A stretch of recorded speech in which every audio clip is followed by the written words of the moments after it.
loves getting the latest toys as soon as they're available. So I wrote down we need to get him kind of Windows 8, really cool new phones coming out and all that stuff. We'll make sure he gets those. And he's got his second book coming out. That'll be titled It Worked For Me. It'll be out in late May of this year. Now, it's my truly great pleasure to introduce our very special keynote speaker this morning. Ladies and gentlemen, please join me in welcoming to the stage General Colin Powell.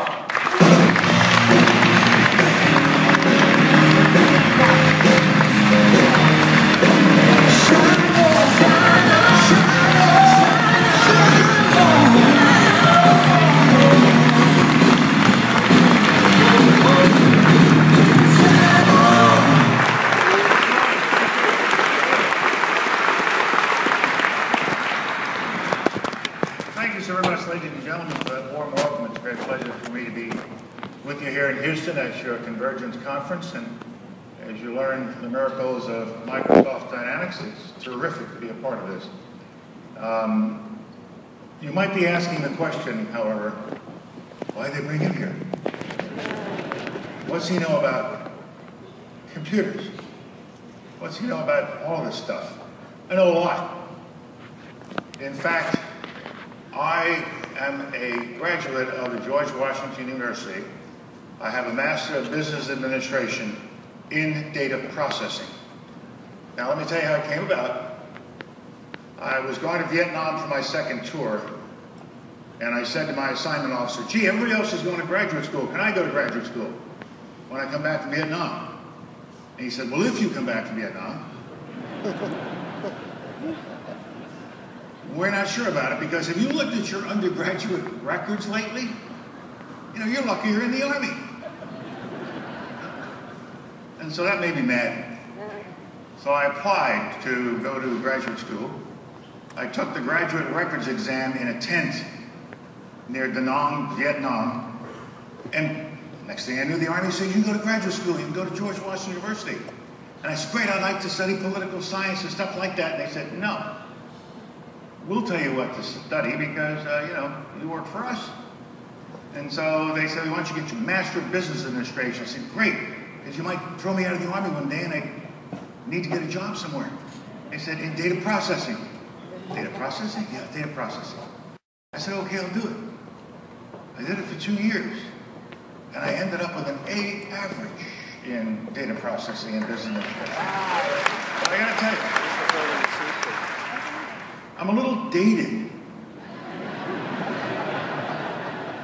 When I was sitting in my classroom back then, learning COBOL and Fortran, and banging away on an 80-column Hollerith punch card machine,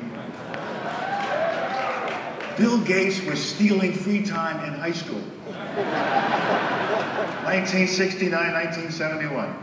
But I've tried to keep up over the years, and I think I'm doing reasonably well, both with myself and with my grandchildren and the organizations that I've been a part of.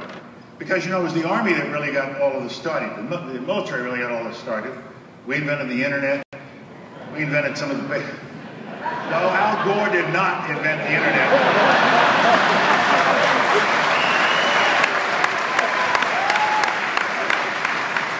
At least he didn't claim he put up GPS because we did that. And we've always tried to be in the forefront of all of these technology changes because it not only reshaped the world, it reshaped everything we were doing in the military and in other parts of our government. And so I'm very pleased to be here with you, and I feel very comfortable about being here with you. But I have to also be perfectly honest and candid. At this stage of my life and this stage of my career, I'm just glad to be anywhere. Not easy. Even though I've been out of government 2 years, I still think about it late at night. I still think about the days when I was sitting there and every president, every king, every prime minister in the world were calling me, wanting me to come visit them, or could they come see me? One day you're sitting there and every reporter, every commentator, every talk show guy wants you to come on and participate in their show. One day you're sitting there and you're the #1 diplomat of the whole free world. One day you're the Secretary of State of the United States of America. Next day you ain't. The pull the phones out, they cut off your internet access. It's tough. Really tough. But, you know, I have gone through a process like this earlier in my life, from up here to down there, when I was chairman of the Joint Chiefs of Staff, the #1 soldier in the Armed Forces of the United States, the most senior officer in the Armed Forces, and then I had to retire from that and just become another retired GI. And so I knew that I would have to go through this transformation, this transition in life, this time, just like I had done that first time. And I knew that the transformation begins at home. And so on my first morning after leaving the State Department, I was sitting at the kitchen table having a leisurely cup of coffee with my beloved wife, Alma. We have been married just a few months short now of 50 years.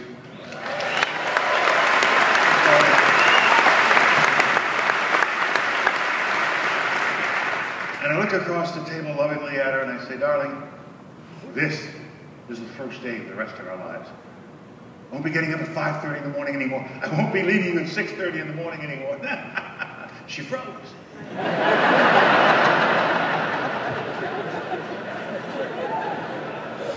And I heard her mumble under her breath, oh my God. He's not leaving in the morning anymore? How does this clown think we stayed married for all these years? I realized that was not going to be a sustainable situation. I got to get out of the house. But you know, the real problem you have is when you come down from those heights just to being, you know, another person, there's an emptiness that comes upon you.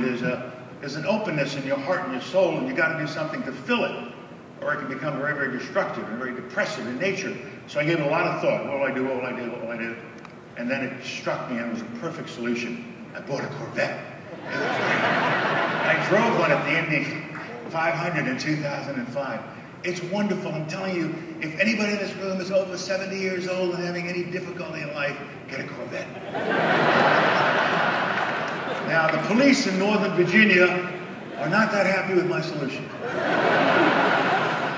In my little town of McLean, Virginia, believe it or not, there are about 5 different police jurisdictions.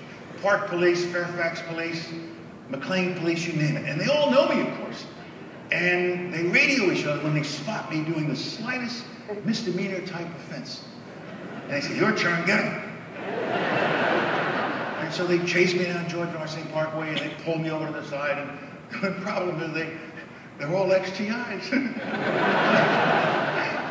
So they walk up to the car and they stop by the driver's side and they come to attention and they salute me. And then they write me a ticket. I trained them too well, much too well. People say to me, well, look, come on. You're having a lot of fun with this, but are you really retired or are you just sitting around doing nothing? I said, no, I'm about as busy now as I've ever been. Except it's a different kind of busy. I keep my fingers in on politics and foreign policy and the military and the issues of the day. I have to do that as I go around and because of my background. But it's not where I spend most of my time. I spend a lot of time on the speaking circuit. Love coming to audiences like this. And this, I've done Microsoft a number of times. So I love coming to audiences like this and really getting a feel for what's really going on in the country. Sometimes it's a large audience like this, so large that it's in this Bush ballroom, but also I know that there are feeder sites out there in Heidi Hall as well. But I just love seeing these crowds, and sometimes it's a very small group, maybe 10 or 15 guys from the finance world. And the reason I like it is it gets me out of Washington and it puts me in touch with things that are going on in different parts of the country, different communities, and also in different activities within the country. It might be a housewares association or, as we have here today, convergence. And so I enjoy it. And what I find as a result of coming here, listening to your presenters, seeing what you've been doing, seeing the excitement in the room and how you've been entertained by these wonderful young people, how you're helping people in the community, it gives me a great feeling about America. We have problems, you know it.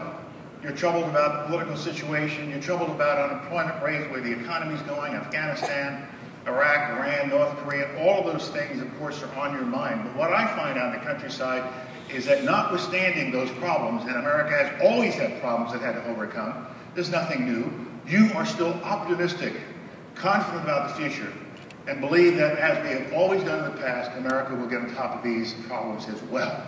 I only wish I could bottle the belief in this country and the optimism I see throughout the country, bottle it up, take it back to Washington, D.C., pour it over the heads of the politicians and say, stop screwing around. Stop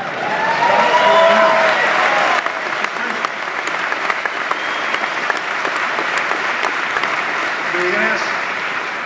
You get asked a lot in my life, well, who are you going to vote for? It's now, what am I going to vote for? What I'm going to vote for are those candidates, local, national, whatever, who face the problems of our country with a sense of reality and with a sense of what we really can do in this country. I want politicians who will really deal with the problems we have, and I want politicians who are not stuck on the left or stuck on the right, so dug in, so listening to each other, so listening to their own television channels and cables that they cannot move toward the middle and keep the country moving. That's what I'm going to be looking for. I like to tell people, 230 years ago, our founding fathers could assemble in a hot room in Philadelphia, the shades drawn, and they stayed there until they finished their work. And they had to make the most incredible compromises. These were men of strong views, and they argued with each other. They shouted at each other. They carried on. They would not yield easily. But they knew that if they were going to get the work done, they had to find compromise. That's what democracy is all about. Fight for what you believe in, but when the time comes, you have to give a little to get a little. And they compromise on what a House of Representatives should look like, what the Senate should look like, what a Supreme Court should do, what a president should do, what are the responsibilities of the Congress overall. It was a fascinating process in democracy. And they dealt with the most difficult compromise that they were facing at that time, and they couldn't come up with a compromise. Not a good one anyway. They had to accept slavery. Many of them were slave owners. Many of them knew what they were doing was wrong, but the circumstances that they demanded it, so they compromised on it in the certain knowledge that they were creating a problem that would take a long time to serve in the future. And so if they could make compromises like that, because they knew they were not there to solve the problem of slavery, they were there to create a constitution and a country that would eventually solve that problem. If those guys sitting in that room, that hot room with no television, no air conditioning, and do it all in a few weeks and create a great nation, surely these guys in Washington can find time to do something like it. And they're not. And that's what we've got to do. And also, I'm telling you, Don't think Superman is coming. Don't think any of these candidates is Superman. Hey, everything's going to be great. No, it's going to be hard work. And if you want to know where Superman is, it's here in this room. It's super people. We got to make sure we vote for folks who are going to get the job done and are not just shouting and screaming at each other. So I leave it to you and to me as citizens to make sure that we do the right thing when our elections come up later this year and in the future. But I still have the same kind of confidence in this country as I had the day I raised my hand and became a young lieutenant over half a century ago. And so things are going well for me. People say, well, what else do you do besides go around and talk? Well, I'm a limited partner in Silicon Valley company called Kleiner Perkins that I think most of you are familiar with. They brought Google to market, Amazon to market, Netscape in the old days. Fantastic company. I love being with them. I love going out and being with my partners because I was born analog. And I've been desperately trying to become digital. And my experience with my partners at Kleiner Perkins helped me get more digital than I've ever been in the past. And I'm also working very, very hard to see what's coming next. What smartphone is coming next? What's going to converge with what? What is the next breakthrough that's coming? And it's coming. We know it's coming. It's come every few years, blowing away everything that went before. And I'm watching as it reshapes the world. I'm watching how the whole world has been reshaped, all cultural, geographic, barriers of time and space, politics. You can't hide anything from the people any longer. You saw the Arab Spring last year, where people could see how other people in other places are living and asking their leaders, why can't that be us? Why can't we decide who's going to govern us? Well, we need a job. Stop talking ideology. We need jobs. What are you going to do to fix an economy? And those leaders couldn't answer those questions, and they're all on the way out. That was helped to a large extent by our information revolution. And the fact that information, knowledge, capital, risk, education now moves around the world at the speed of light, 186,000 miles per second. No longer on on a lunar basis. We'll do this every quarter, every month, every year. No, it's the speed of light, a transactional world. And I love being a part of that with my partners at Kleiner Perkins. I'm also doing it to keep up with my grandchildren. These kids are making me crazy. So help me God, they are. 4 of them. And they all are digital hardwired, especially the 2 youngest, 4 and 6. I don't know how it happened. They're digitally hardwired. And so funny things happen. The 2 youngest, the 4 and the 6-year-old, are going somewhere with Aunt Linda. Aunt Linda puts them in the back of her car, she straps them in, and she starts driving off, and they start crying and screaming, Auntie Linda, stop, stop, stop! So she panics, she pulls over, what's wrong? Auntie Linda, you didn't turn on the GPS, we won't know where we're going. It's the way they were raised. They've never been in a car that didn't have the GPS on. Or the story of one of their fellow playmates whose mother bought a brand new 46-inch flat screen TV, hung it on the wall. And the little 5-year-old starts crying, Mommy, Mommy, it doesn't work, it doesn't work. What do you mean it doesn't work? It doesn't work. I keep putting my finger on the screen and moving it and nothing happens. Touchscreen children. 17-year-old's the worst, smart kid. He is a master of this stuff. Some of you guys might want to hire this kid. But I started to lose him. He was getting too far ahead of me. I said to him one day, Brian, honey, what's wrong, son? You don't answer my emails anymore. You don't answer my phone calls anymore. Put his arm around me. Poppy, dear Poppy, we don't do emails anymore. And phone calls, no. Brian, what do we do? We text. Ooh. And we tweet. Ooh. Brian, what's a tweet? It comes from Twitter.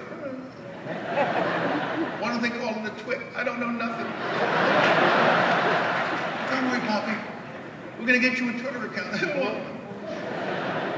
want to stay with your grandchildren, you got to have one. Okay. He said, then we got to get you a Facebook page. I'm too old to need a social network. Site, where were you when I was 20? Let's not go there. We better not go there. We better not go there. And so he sees me about 3 days later, and he said, guess what? You already have a Facebook page. How could I have a Facebook page? I didn't sign up for anything. Somebody signed you up. Somebody pretended they were you, went to Facebook, got an account, put your picture up, all your bio data, and you have a Facebook page. I said, they can't do that to me. There are still privacy laws in this country. I'm protected by the Constitution. They can't do this to me. Get the lawyers, we're going to sue. We're going to sue with this kid Zuckerberg. He's got a lot of money. Let's sue him. What the heck is going on here? And so we contacted lawyers. We started looking into it. And then Brian came up to me a couple days later and said, Poppy, you already have 30,000 friends. Why fight it? Go along with it, man. We did recapture the Facebook page. It took me and my friends and associates 3 weeks to convince Zuckerberg et al. that was not the real Colin Powell. I was the real Colin Powell. Now I got a nice Facebook page. You can go look it up anytime you want. A lovely picture of me leaning on my Corvette. It's cool.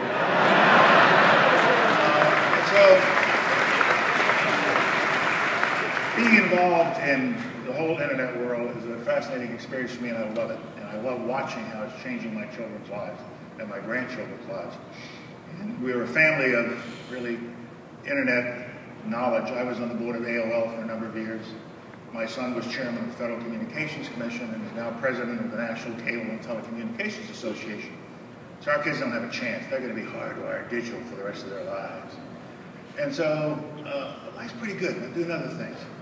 I am very pleased to have a center named after me at my alma mater, the place I didn't do so well, City College, New York, called Colin Powell Center for Leadership and Service. Whoa. When I left there 54 years ago, they weren't going to name nothing after me. I've been there 4.5 years, going on 5. They were getting a little tired of me. Kept changing my major, and they finally said, you know, this can't go on forever. And so they, hey, look, he gets straight A's on ROTC. He's good at that military stuff. So why don't we take his straight A's on ROTC, roll it into his overall average, and see what it does? So they did. They took my ROTC grades, threw it in, brought me up to a 2.0. And they said, good, get him out of here, give him to the government, we'll never see him again.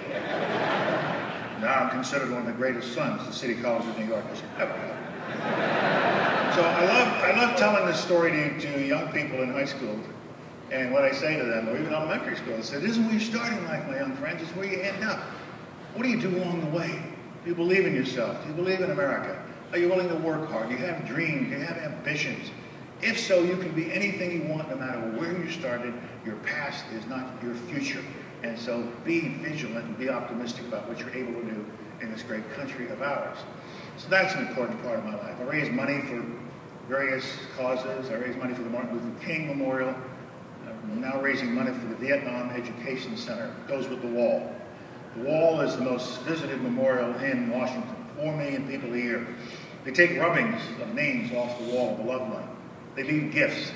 They've left 100,000 gifts, and we have them all in a warehouse with the name of the soldier they were left for.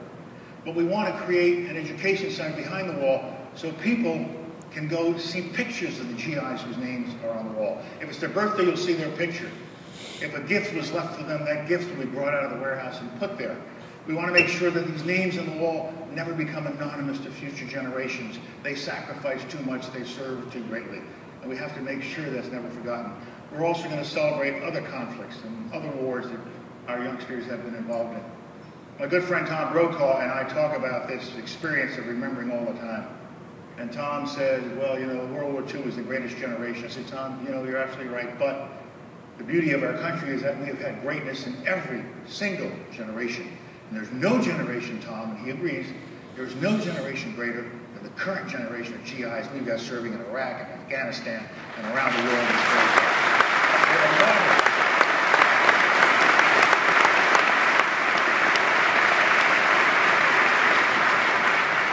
No group has been asked to serve as long as they have in any war we've ever had under the circumstances they are working under, and we should be very, very proud of them. And so this is a part of my life, and people say to me, well, it's good, it's fun, it's exciting that you're doing things and getting around. And I know you do a lot of volunteer work with a foundation you founded, America's Promise, the Alliance for Youth, to make us a nation of graduates again. And that's an important part of my life. My wife runs that program for us. And they say to me, well, that's great too, but come on. It can't be the same as being Secretary of State. You gotta miss it. Nope. I don't miss anything in life. Why? Why bother? I always want to look through the front windshield of life.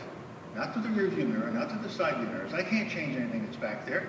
I want to see what's next while I can still see. I don't hear too good, but I still see. And so they say, well, that's a good positive attitude to have, but come on, Colin Powell. There's got to be something you miss about no longer being Secretary of State of the United States of America. Well, yeah, there is something I miss, and I miss it very, very badly. I miss my airplane. I had my own 757. Everywhere I went, always waiting for me, just me. And when it was time to go, I would go out to the VIP lounge and drink tea with my host. And I would wait until they rolled a long red carpet out to my plane. And I would say goodbye when the carpet was in place, and I'd start down the carpet. A band would be playing. Honor Guard would present arms to me. And I would walk to my plane, waving to the adoring crowds that were there.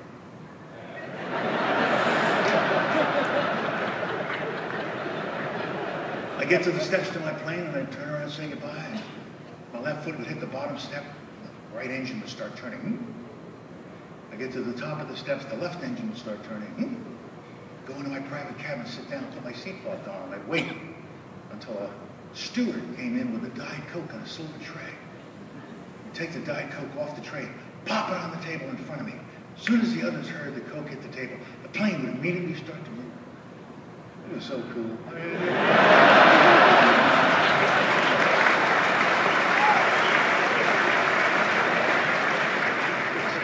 And they took my plane away and they gave it to Condi. Now Hillary's got it, and that's okay. Got to get back to being normal. So just like everybody in this room, when it comes time to travel, I go down to Reagan National Airport. I got my little bag, I got my sunglasses and my baseball hat on. And I get in the TSA line just like everybody else. Now, some of you may be laughing, oh, come on. You don't do that. They'll spot you and take you around, and, you know, you're General Powell. country? I can see them talking to each other. Hey, Colin Powell's here again. Oh, God. Okay, remember, everybody's looking. YouTube is out there. You got to make sure that everybody knows there are no exceptions to our rules. So I stand in line and wait my turn. But because it is me, and everybody's watching, they bring out extra people. And they bring out a guy who's the honor graduate of Wanding School.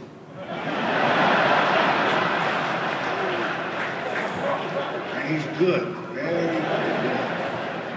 So everything's off, shoes are off, I don't know why they're off. And he wanders away, and I'm getting annoyed. But I can't get too annoyed. I helped put this system in place, for God's sake.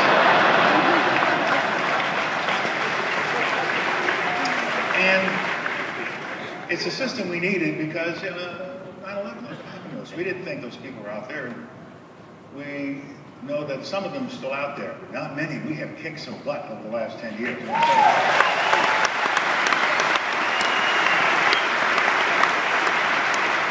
But we no longer face the same threat. And we shouldn't let people tell us that the world is ending here every day. It ain't. And what we have to make sure we do is as we protect ourselves and go through the annoyances of our airports, and that's fine, and send our troops into battle as needed, and our intelligence and law enforcement people hard at work, as we do all that, we have to remember that we still want people to come here. We want foreigners to send their kids to our great schools.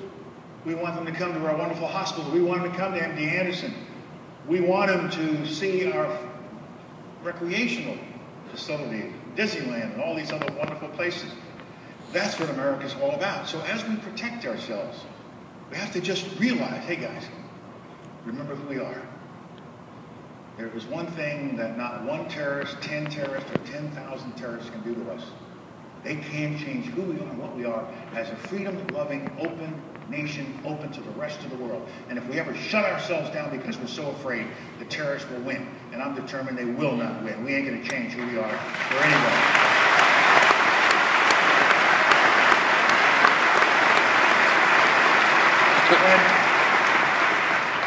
When I left the Army so many years ago, I thought that would be the end of my public service.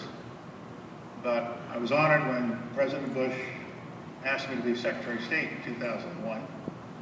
And I still remember going down to the State Department on the first morning, and I was having that last leisurely cup of coffee with Alma before I headed down. And she looked over at me and said, "Now listen, yes dear, remember you're not in the Army anymore." I know. So when you go down there today, remember, these are foreign service officers and diplomats and civilians, ambassadors. So don't go down there and act like you're taking over some infantry battalion. Behave yourself. Yes, dear. Go down to the State Department, I walk in the lobby, there are about 500 employees waiting for me. I look out over the crowd, I can only think of one thing to say. They were my infantry battalion, I don't care what you say. Because I don't know any other way. You take me off the stage, take me to any activity represented in this vast room or in the overflow session rooms, and give me a job at any level, and I will go about it the same way I went about being Secretary of State, National Security Advisor to President Reagan, or Chairman of the Joint Chiefs of Staff. And it's the basic principles I learned, not at War College, not at George Washington University, but as a 21-year-old kid coming out of the South Bronx and going to the infantry school at Fort Benning, Georgia. When you drive onto the post, thank you, when you drive onto the post at Fort Benning, you see the motto of the infantry school, where I got my basic training. And the motto is, follow me. Me is me, but follow. Followers. Followership is the predicate, is what they drove into us. Nothing counts except how you prepare the followers. The followers are your reason for existence. The followers are the ones who get the job done. And leaders, good leaders, are those who can motivate and inspire followers to accomplish the task put before them. And that was what they taught me about being leadership, the very first lesson. You exist for the followers. You exist for the followers. And your entire heart and soul has to be committed to that. Got it? I got it. And they said, in order to do that, somebody killed my mic. Hello? Are we okay again? Okay. In order to put them in the right place, you've got to give them missions and goals. But I've been using another word lately. You've got to give any group of human beings a sense of purpose. Why are we here? What do we contribute, not just to our clients and to ourselves, what are we contributing to the society that we are a part of? Any group of human beings wants to feel that they are doing something that is contributing to the society, that is broader than just the organization. When you went out yesterday and did your volunteer work around here, it said a lot about the nature of this company, the nature of Microsoft, and the nature of the companies that you represent here. You were serving a greater purpose as a result of your expertise and what you're learning here at Converge. And so we always have to convey to any group of people a sense of purpose so they get that internal feeling in their hearts that they've done something good and that they are valued. Let me give you a concrete, simple example. I had a beautiful suite of offices as Secretary of State, about 4 rooms that were decorated like an 18th century Georgian mansion, antiques in every corner, just beautiful. And every night when I left, somebody came in behind me to clean it. I would always stop, talk to her or him. Hi, how are you? How are the kids? Everything going okay? You have everything you need? Is there anything I can get for you? No, thank you, sir. Oh, thanks so very much for what you do. I really appreciate it. And I leave for the evening and let them go about their work. The simple reason for that exchange is I wanted them to know that they served a purpose that was beyond cleaning a desk or wiping the floor. Their purpose, which I understood and appreciated, was to make sure that tomorrow morning, when people came from all over the world to see the Secretary of State or the State Department, that suite shined. And if they didn't achieve their purpose, I couldn't achieve my purpose. You are as important to the success of this organization as I am as the Secretary of State. And that's the kind of attitude you want to drill in all the people that work for you. You are valuable. You are vital. Your purpose is my purpose. We're all in this together.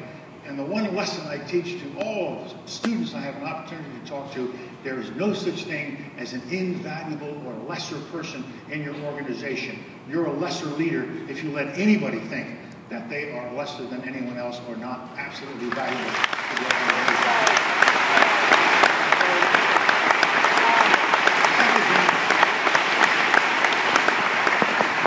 The second thing they drilled into us is take care of the troops. Take care of the troops. Simple few words, but they're very profound. What they mean is don't give people missions, goals, and a sense of purpose if you're not going to give them what they need to get the job done. They'll think you're a phony. You're talking and talking, not walking the walk. I walked into the State Department. It's an information-based organization. We don't make anything. We conduct diplomacy with 190-odd countries. We have 300 embassies and consular offices around the world. And we had an antiquated, abysmal information system. We were still using, in 2001, Wang computers, and Wang had gone out of business 8 years earlier. And so I said, I can't believe this. You know, I just come out of AOL, and my children are running around in the information age. And so, if they were going to believe in me as their new leader, I had to fix it. We went to Congress, got a team together, in-house team, and we bought 44,251 computers. We put a computer on every single desk in every single embassy in every single office throughout the State Department, all over the world. We wired it together with the most secure and modern broadband systems we could put in place. We hung peripherals anywhere you wanted them, but you had to use our pipes coming in, and suddenly they believed in me. This guy's serious. This is a good outfit to be in. And I tested them. I made sure that I not only changed the software and the hardware, I had to change the brainware. I had to get them thinking 186,000 miles per second. That was the hardest part. I told them one day, look, we have these background notes on our website. I want them up to date. If I get up in the morning and see on CNN that some foreign minister somewhere has resigned, when I get to the office, you better have the name of the new guy on my website. I want to beat Google every chance I get. And they tried. Not that great. And since I left, there have been some slippages. For example, you know what happened in Libya. The new Libyan Minister of Foreign Affairs was in the State Department last week, and one of the newspapers noticed that when they went to the background notes on Libya, they still had Muammar Gaddafi as the leader. That was a little embarrassing. You got to keep up with the world. I had fun one day with my Russian colleague. Carolyn of the Russian Federation. He calls me, Colin, we have a problem at UN. Your people are crazy.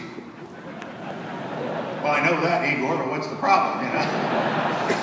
We have a new resolution that your people will not support. I don't know why they don't support it. It rests solidly on the old resolution, number 243. So please, instruct them. Go look at it, instruct them. I said, wait a minute, Igor, tell me some more. So while he's talking, I turn around to my new computer, and I go to Google, and I hit in UN Resolution 243, the early one. Comes up in a minute. And Igor's talking away. I said, wait a minute, Igor. You know, I'm not sure you're right. Igor, if my memory serves me correctly, UN Resolution 243, paragraph 2B, Bole 1, would suggest that we have a better answer. Colin, you sure? I can't be positive. Why don't you go check? It took him several hours to do that. He came back. I was right. He was wrong. I won. Other way around. I was right. He was wrong. I won. The point is, and this is very relevant to what you guys do. In the military, we say getting inside your opponent's decision cycle.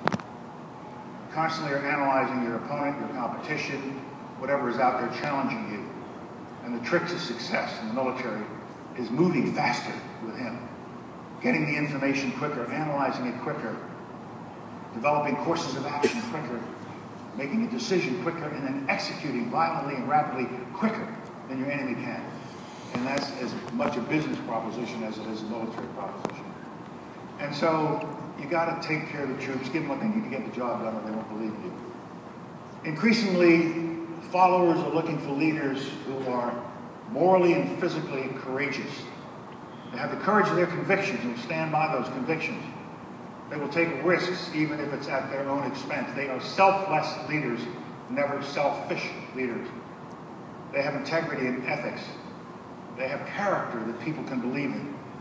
And they display the sense of purpose and what they're all about, and they display that character with intensity and with passion in order for the followers to catch the passion, and then you get everybody moving in harmonic, and the organization simply flourishes. You take care of them, and I swear to you, they will take care of you. They will not let you fail if you don't fail them, and that's what leadership is all about. You then have to compliment people when they've done good things. You can let them come to a conference like this. You can let them come down front, which is pretty cool. You can do all kinds of things to recognize people. But very often, it's the simplest thing that counts. Hey, man, you're doing a great job. I really appreciate it. Just called your wife, just called your husband to let them know how much we appreciate what you're doing for us. You're a part of our team. I write lots of notes to people. Little 4x6 cards, handwritten notes. My name's printed at the top. Hey, I was down your way the other day. You guys are doing a great job. Thanks so much for being a part of our family. Sincerely, Colin Powell. And I throw them out in my outbox. It takes 10 seconds. Costs 10 cents. Easy. The next time I'm down that guy's office, the card, the little note card, is mounted in a $150 frame. Hanging on his knee wall, you know. It's not hard. People just want to be known and recognized and seen. At a garage in the State Department. Cars come in every morning. We never really had enough room for all of them. And so the contract employees, mostly immigrants, a couple of bucks over minimum wage, they had to figure out how to get them all in the morning, and they had to stack them, 1, 2, and 3. 2 and 3 can't leave until 1 goes. You've seen that kind of carpool mess in a narrow place. So one day, I escaped from my office, my bodyguards, and my assistants, and went wandering into the garage to talk to these guys and see how they did it. And so I'm wandering through the garage, and they spot me, and they come, Mr. Secretary, are you lost? Can we help you get back upstairs? Is anything wrong? No, I may be lost, but that's okay. I wanted to see you guys. You want to talk to us? Yeah. How you doing? Where are you from? Honduras. Where are you from? Chad. Good job? Sir, it's okay. Kids okay? Integrating okay in schools? Yeah. Too much carbon monoxide down here? You guys okay? Yeah, we're fine. Thank you, sir. Tell me, how do you do it every morning? How do you decide who's number 1, who's number 2, and who's number 3? They smile at each other. And finally, one guy will raise his hand and say, well, Mr. Secretary, it kind of goes like this. If when you drive in the morning, you stop by us, roll down your window, look out, smile, and say, good morning, how are you? You're number one? How many books do you have to read to understand this? Don't waste your time reading leadership manuals. I just gave it to you. If, however, you're like a lot of drivers who go right by us, kind of nod, don't lower the window, don't say anything, and just go park somewhere where we get them out of the car and we park it, you're number two or number three. And the principle is so simple. You have looked out the window and identified and connected with a fellow human being that has dreams, ambitions, fears, wants, just like you do. And you recognize that commonality. They'll do anything for you. He'll always be number one in the garage. I'm telling you, that's the way it is. Now, the other side of that coin is when people aren't getting the job done, if you want to be a leader, you have to, one, find it out, because the other followers know immediately who's not getting the job done, and they're waiting for a leader to trip over it or be told about it and do something about it. And if you're so isolated that you can't figure out what's going on down the basement, you're not really leading. And when you do find a problem, if you don't do something about it and not just reorganize or put more of the workload over here, poor old Schmedlap, we're just going to let him get by, then you're on the way down. If you want to be a leader, you have to be nice, you have to be kind, all the things I said, but you also have to look a non-performer in the face and say, you're not getting the job done, you're holding back my team from accomplishing its purpose, you're fired. It's the hardest thing to do, but if you can't do it, you really can't be a leader. You've got to always be thinking about the welfare of the organization and not any one individual in the organization. When I've had to do it, I find a black cloud usually lifts off the organization that's been there that I didn't recognize. And there was an immediate improvement in the spree and morale.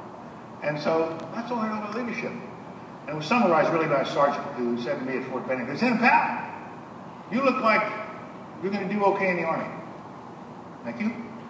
He said, "But I want to tell you something, don't ever forget. You'll know you're a good leader when your troops will follow you, if only out of curiosity. You've done all the right things, you've trained them, you've given them the skills they need, you've given them the weapons, the computers, everything else they need, and everything is humming. But a day will come when you have to send them up a hill and somebody's waiting to kill them. A day will come when someone has entered your market space. A day will come when a competitor you weren't looking for suddenly shows up and puts at risk what you've been doing. At that point, everybody's afraid. They don't know what's going to happen. And they're nervous. And they're looking at you.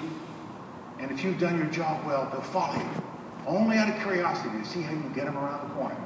How you get them out of this mess that they've gotten themselves into.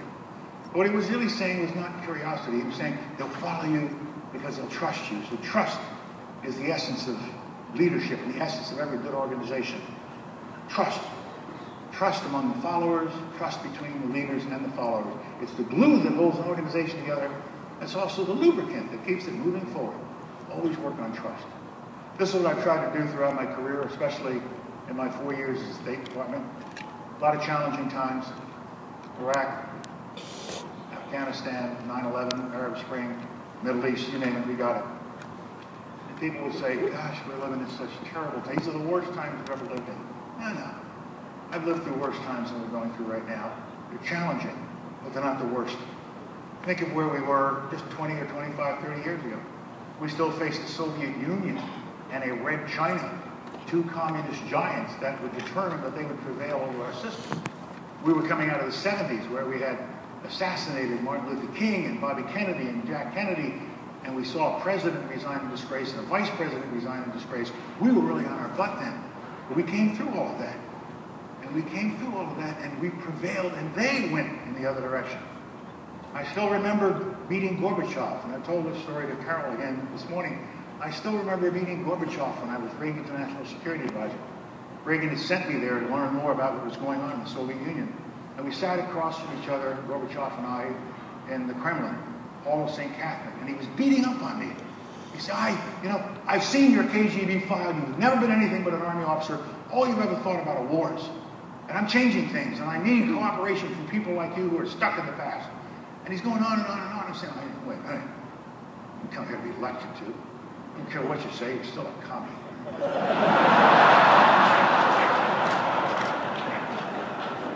Dirty commie.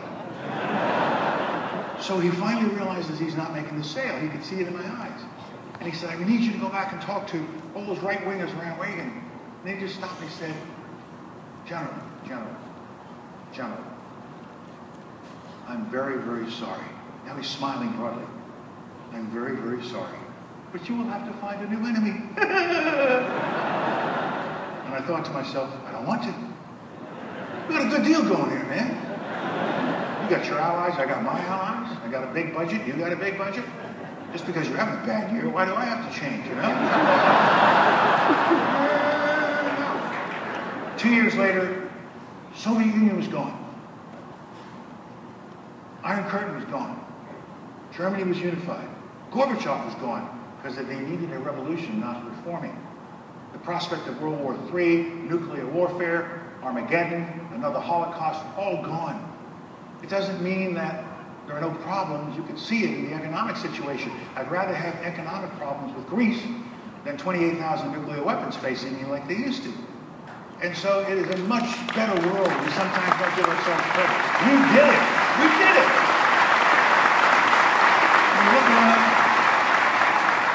When you look around Asia, everybody worries about China. Powell, aren't you up late at night, sleepless over Chinese prospects?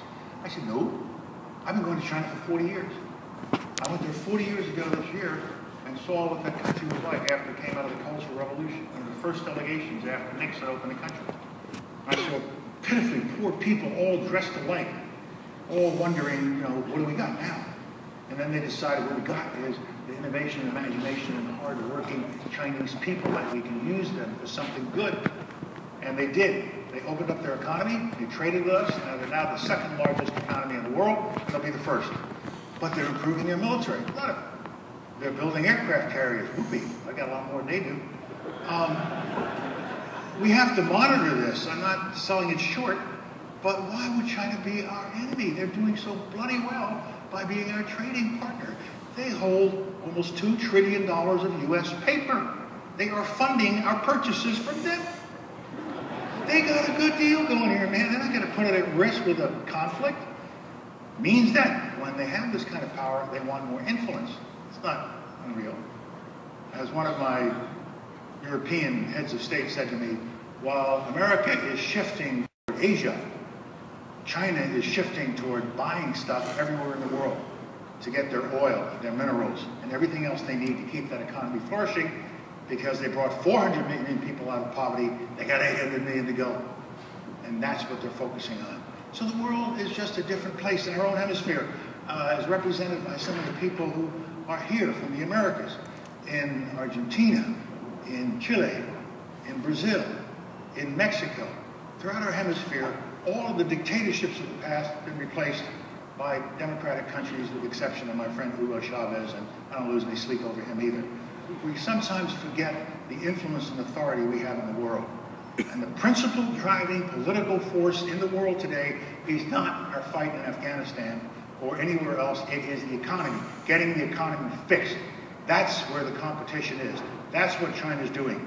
And to get our economy fixed, we need to, one, fix the jobless rate. The unemployment rate has to come down. Create an economy that brings these people back into the workforce. And then we've got to educate our youngsters. We can't afford to go into the future with a dropout rate of 1/3 of all of our kids and 50% of our minorities. It is a moral catastrophe that this happens, and we all have to do a better job. It's an economic catastrophe. And along with fixing our economies and everybody creating wealth, that means more industrialization, more energy is needed, and more likelihood of contaminating the environment. So we got our work cut out for us. We can do it. We're still the leader. Wait a minute. We're not the superpower #1 anymore. There are now lots of powers. In the old days, we were #1. The others were 14, 15, and 16. We're still #1. They're now 2, 3, 4, and 5. I don't mind that. It means they have created wealth to bring their people up out of poverty. And once they're up out of poverty and have representative forms of government, then we have things to talk about besides how do we fight them or deter them. So let everybody come up out of poverty. That's good. But have no doubt about it, my friends, that America is still seen in the light as the leader of the world. And we have partners, many of whom represented here today from so many countries around the world that work with us. They're our partners.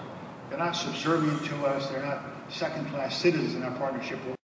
I use two stories to reinvigorate my spirits, and I'd like to share them with you as I close. First story has to do with a Japanese businessman. Very, very successful, owns many conglomerates, billionaire. And he's being interviewed on Japanese television one night. And the interviewer says to him, "Hi, of all the cities of the world that you visit, which is your favorite?" And he immediately says, "New York." And the guy says, "New York? Why New York?"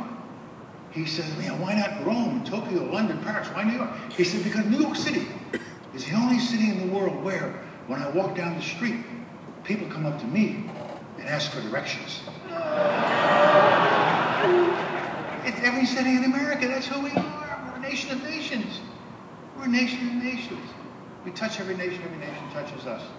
Final story, also New York, my hometown. I love going to New York on a beautiful afternoon and walking up Park Avenue or Fifth Avenue, looking at the shops, the churches, and the whole world going by. But I always have to stop at one of the numbered cross streets to buy a hot dog from the pushcart peddler who's selling these soubrette hot dogs. He's an immigrant, hasn't been here long, but he's got his pushcart. And it comes with mustard and a beautiful red onion relish. Gotta have one. I even did it when I was Secretary of State. I would come out of my suite at the Waldorf Astoria. I'd have 5 bodyguards around me in those days. And there'd be 3 New York City police cars rolling slowly alongside me up Park Avenue to make sure nobody whacked me while I was on my walk. And one day I walked across the numbered street, 55th Street, over to the pushcart peddler and ordered my hot dog. And my guy, and so the guy starts to fix my hot dog, and he suddenly sees the bodyguards and the 3 police guys. "I got a green card, I got a green card, don't arrest me."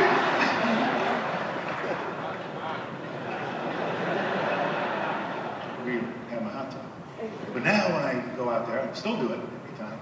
No bodyguards, no police cars, no airplane. Gotta have my hot dog. So I'll walk over alone and order the hot dog, mustard, red onion relish. God will fix it. And he'll start to hand it to me. "I know you, I see you on television sometimes. Oh, you're General Powell." "Yes." "Oh." "And the money." "No, General. No. You can't pay me. You don't have to pay me. I've been paid. America has paid me. I'll never forget where I came from. That's my home. I now have another home, America. My kids are fine. Everything's good. Got a good start here. General, thank you. I've already been paid." I take the hot dog, continue up the street. A warm glow comes over me. I say, "Oh, God, this is still the same country that greeted my parents that way 90 years ago when they arrived at Ellis Island in the port of Philadelphia." And as long as we never forget, that's who we are. A nation of nations, leading the nation of nations around the world. As long as we never forget that, we will continue to be the leader of this world that wants to be free. Thank you and have a great time and get home safely.